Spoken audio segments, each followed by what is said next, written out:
역대상 25장 1절부터 31절입니다. 다윗이 군대 지휘관들과 더불어 아삽과 헤만과 여두둔의 자손 중에서 구별하여 섬기게 하되 수금과 비파와 재금을 잡아 신령한 노래를 하게 하였으니 그 직무대로 일하는 자의 수요는 이러하니라.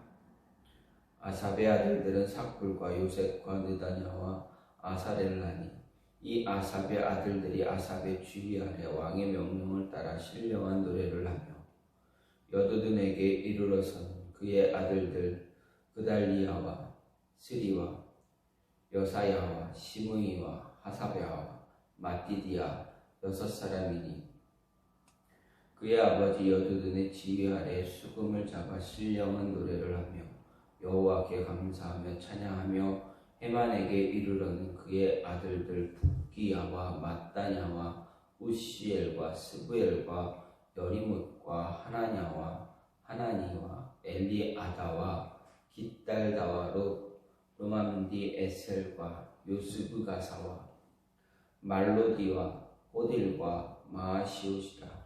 이는 다 헤만의 아들들이니 나팔을 부는 자들이며 헤만은 하나님의 말씀을 가진 왕의 선견자라. 하나님이 헤만에게 14아들과 3딸을 주셨더라. 이들이 다 그들의 아버지의 지휘 아래 재금과 비파와 수금을 잡아 여호와의 전에서 노래하여 하나님의 전을 섬겼으며 아삽과 여두둔과 헤만은 왕의 지휘 아래 있었으니 그들과 모든 형제 곧 여호와 찬송하기를 배워 익숙한 자의 수요가 280명이라. 이 무리에 큰 자나 작은 자나 스승이나 제자를 막론하고 다 같이 제비 뽑아 직임을 얻었으니 첫째로 제비 뽑힌 자는 아삽의 아들 중 요셉이요 둘째는 그달리아이니 그와 그의 형제들과 아들들 12명이요 셋째는 삭불이니 그의 아들들과 형제들과 12명이요 넷째는 이스리이니 그의 아들들과 형제들과 12명이요 다섯째는 느다냐니 그의 아들들과 형제들과 12명이요 여섯째는 붓기아니 그의 아들들과 형제들과 12명이요 일곱째는 여사렐라니 그의 아들들과 형제들과 12명이요 여덟째는 여사야니 그의 아들들과 형제들과 12명이요 아홉째는 마따냐니 그의 아들들과 형제들과 12명이요 열째는 시므이니 그의 아들들과 형제들과 12명이요 열한째는 아사렐이니 그의 아들들과 형제들과 12명이요 열둘째는 하사베아니 그의 아들들과 형제들과 12명이요 열셋째는 수바엘이니 그의 아들들과 형제들과 12명이요 열넷째는 마띠디아니 그의 아들들과 형제들과 12명이요 열다섯째는 여레못이니 그의 아들들과 형제들과 12명이요 열여섯째는 하나냐니 그의 아들들과 형제들과 12명이요 열일곱째는 요스브가사니 그의 아들들과 형제들과 12명이요 열여덟째는 하나니니 그의 아들들과 형제들과 12명이요 열아홉째는 말로다니니 그의 아들들과 형제들과 12명이요 스무째는 엘리아다니 그의 아들들과 형제들과 12명이요 스물한째는 호드리니 그의 아들들과 형제들과 12명이요 스물둘째는 깃달디니 그의 아들들과 형제들과 12명이요 스물셋째는 마하시옷이니 그의 아들들과 형제들과 12명이요 스물넷째는 로맘디에셀이니 그의 아들들과 형제들과 12명이었더라. 아멘. 오늘 말씀 역대상 25장 1절부터 31절 말씀입니다. 오늘 말씀은 성전 제사장을 놓아 성전에서 공사할 레위인의 24반야의 기록에 관한 내용에 이어서 레위인이 성전 찬양단의 직분과 24반열에 대한 이야기입니다.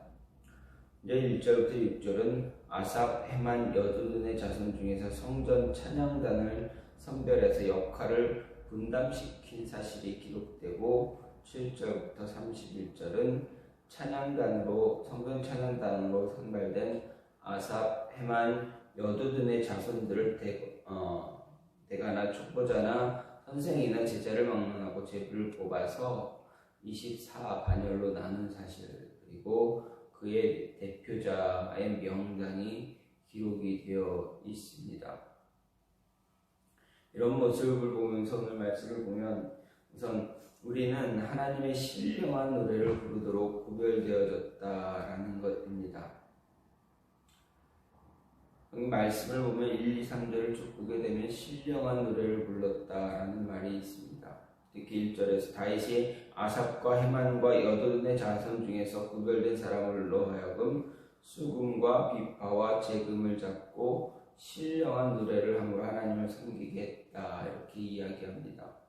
이렇게 다윗이 음악에 특별한 재능을 가진 사람들을 구별해서 신령한 노래로 하나님을 섬기게 했던 이유, 그것은 자신이 뛰어난 연주자요 또한 시인으로 누구보다 찬양의 가치와 능력을 잘 알고 있었기 때문입니다.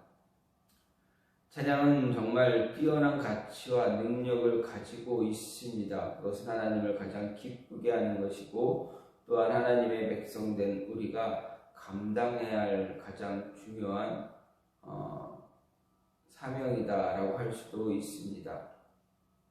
사실 하나님께서 우리를 구별해서 하나님의 백성 삼으신 이유, 그것 역시도 바로 레위인들이 하나님을 신령한 노래 곧 찬양으로 하나님을 섬겼던 것처럼 우리 역시 신령한 찬양으로 하나님을 섬기게 하기 위해서입니다. 여기에 대해서 하나님은 이사야 선지자를 통해서 분명하게 말씀하십니다. 이 백성은 내가 나를 위하여 지었나니 나의 찬송을 부르게 하려 함이다 라고 이야기하고 있습니다. 사도 바울도 말합니다.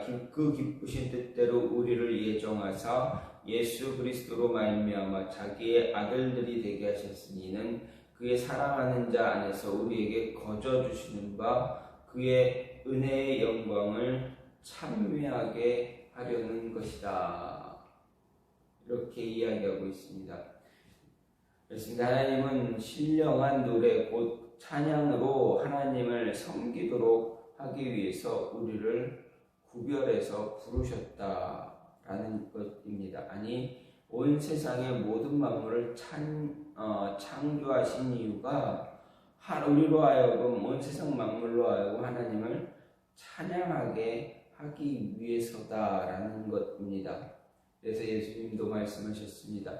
너희가 하나님을 찬양하지 않으면 이 돌들로도, 땅에 있는 돌들로도 하나님을 찬양하게 하겠다라고 하셨습니다. 즉 세상의 모든 만물의 창조된 목적, 세상이 이렇게 만들어진 목적은 하나님의 영광을 찬양하는 것입니다. 따라서 우리는 언제나 신령한 노래로 하나님을 찬양할 수 있는, 찬양하는 그러한 삶을 살아가야 한다라는 것입니다. 삶 그 자체에 찌들어서 무감각하고 무감동적인 삶을 사는 것이 아니라 하나님이 우리를 지은 목적과 하나님께서 우리를 위해 베푸신 구원의 은혜를 기억하고 하나님께 대한 감사와 찬양으로 가득 채워진 삶을 살아가야 한다라는 것입니다. 만일 우리가 하나님을 찬양하는 삶을 살아가지 않는다면 그것은 곧 우리를 부르심의 목적에 부합하지 않는 무가치한 삶을 사는 것입니다. 물론 때로 우리 삶은 도저히 찬양할 수 없는 힘들고 어려운 그러한 고통의 골짜기를 지나갈 수도 있습니다. 하지만 그곳에서도 하나님을 바라보고 하나님께서 베푸셨던 그 은혜를 생각하면서 하나님을 찬양할 수 있어야 하는 것이 바로 우리의 모습입니다. 하나님은 우리에게 원하시는 것 바로 이 모습입니다. 어떤 상황이든지 우리가 하나님을 찬양하는 것, 찬양할 수 있는 것, 그것을 원하신다라는 것입니다. 또 한 가지는 우리는 우리에게 맡겨진 직분에 대해서 전문가의 모습이 되어져야 한다라는 것을 생각할 수가 있습니다. 7절 말씀을 보면 아삽과 여두둔과 헤만 그리고 하나님을 찬송하기 위해서 구별된 그들의 자손들을 여호와 찬송하기를 배워 익숙한 자 이렇게 표현하고 있습니다. 이것은 곧 아삽과 여두둔과 헤만 그리고 그들의 자손들이 누구든지 인정할 만큼 감동적이고 익숙하게 하나님을 찬양할 수 있는 능력을 가지고 있었다라는 것입니다. 물론 이들이 이처럼 하나님을 능숙하게 찬양할 수 있었던 것은 그들이 처음부터 음악에 재능을 가진 자들이었기 때문이기도 하지만 아무리 재능을 가지고 있다 하더라도 독창이 아니고 합창으로 그것도 악기를 함께 연주해가며 능숙하게 하나님을 찬양한다라는 것, 그것은 결코 쉬운 일이 아닙니다. 반드시 노력이 필요합니다. 피나는 노력이 필요합니다. 즉 성전 찬양단의 선생격인 아삽과 여두둔 헤만 그리고 그의 자손들을 단지 타고난 재능만이 아니라 뼈를 깎는 노력을 통해서 자기들에게 맡겨진 직분을 감당했다라는 것입니다. 누구도 따라올 수 없는 그러한 전문적인 능력을 갖추었다라고 할 수가 있습니다.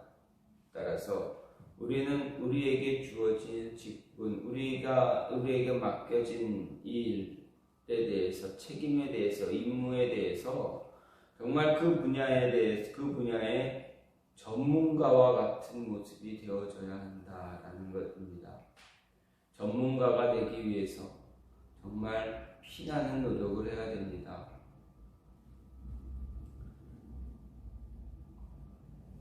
내가 할 수 있는 것, 내가 그동안 해왔던 것, 그냥 대충 이 정도면 되겠지라고 생각하는 것이 아니라 정말 전문가와 같은 모습. 어떤 일, 무언가를 딱 생각하고 어떤 일이 생각이 나면 누구지? 그렇지, 이거는 누가 이렇게 잘하지? 누가 전문가처럼 잘하지? 라고 이야기할 생각이 떠오를 수 있는 그렇게 우리의 이름들이, 여러분의 이름들이, 여러분의 생각이 떠올라줘야 된다라는 것입니다. 그래야 우리가 감당할 수 있는 일들이 더 커지고 능력 있게 감당할 수 있는 모습이 됩니다. 예를 들어서 어떤 분이 전기를 참 잘 다룹니다.